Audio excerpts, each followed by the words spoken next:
Hello. In this video we're going to look at how to estimate a sample size for a particular level of confidence that's desired. Specifically in this problem we're dealing with one mean, a numerical trait. So let's say we're asked how large a sample would be needed to estimate the mean calcium concentration of females over the age of 19 to within 0.6 degrees with a 95% confidence. And then they give you in the problem that the sample mean is 9.5 milligrams per deciliter and that the sample standard deviation is 2.534 milligrams per deciliter. So essentially this is Y bar or X bar, right? So Y bar is from your book, X bars from the calculator, and this is S, the sample standard deviation. Okay? So in this problem then, what they mean by degrees is they mean that that's your margin of error.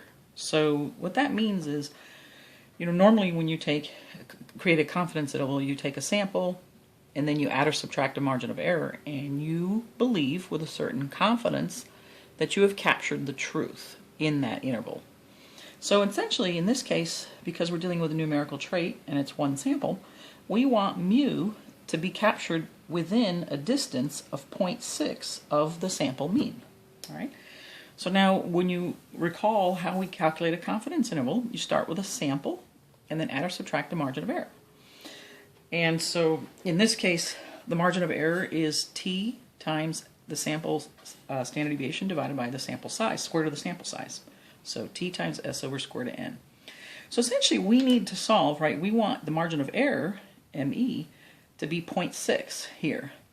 And then we're going to approximate t with z because since we're trying to find the sample size, we don't know the sample size. So normally how we would find t is we'd use our multiplier sheet and we'd look up the degrees of freedom. But remember, to do that we need our sample size, so we can't really do that.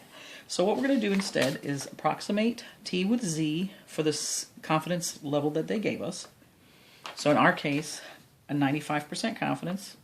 In the z multiplier, we'd use degrees of freedom of infinity. So we're going to use 1.96 to estimate t. All right? So we're going to put 0.6 in here, 1.96 in here. They gave us s, right here, which is 2.534. And then we're going to solve for the n. So we're trying to solve this for n. Now, what I'm going to do is, you could immediately start plugging in values. I'm going to actually solve for n. So what we have here then is me equals t times s over square root of n, and I want to solve for n.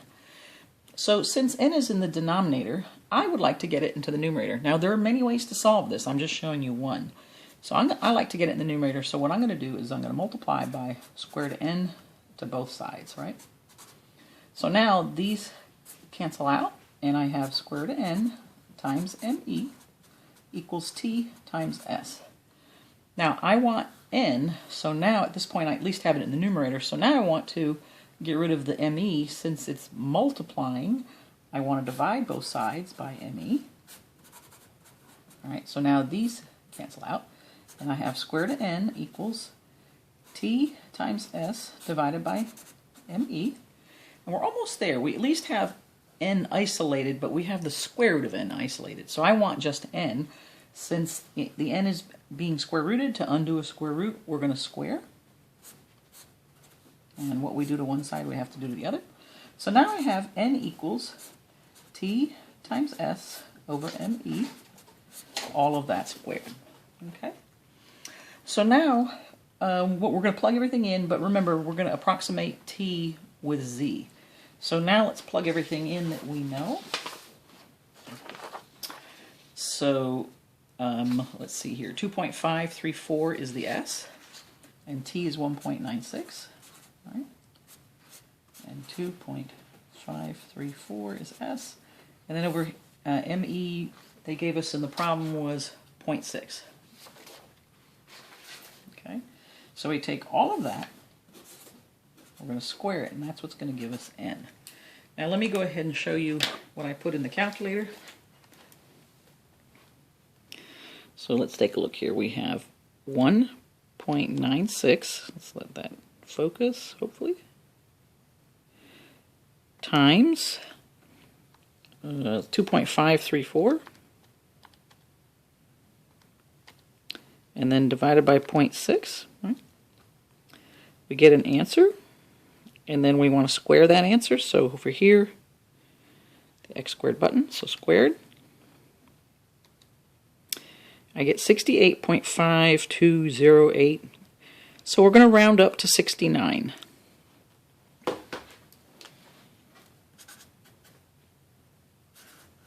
Right, approximately 69. So that's our sample size that we're going to use. Now, if you want, you can double check this. Let's go ahead and double check this. Let's see if does our margin of error indeed equal 0.6. That's what we're really looking for. So remember, our margin of error is t times s over square root of n, but we're going to approximate it with z times s over square root of n.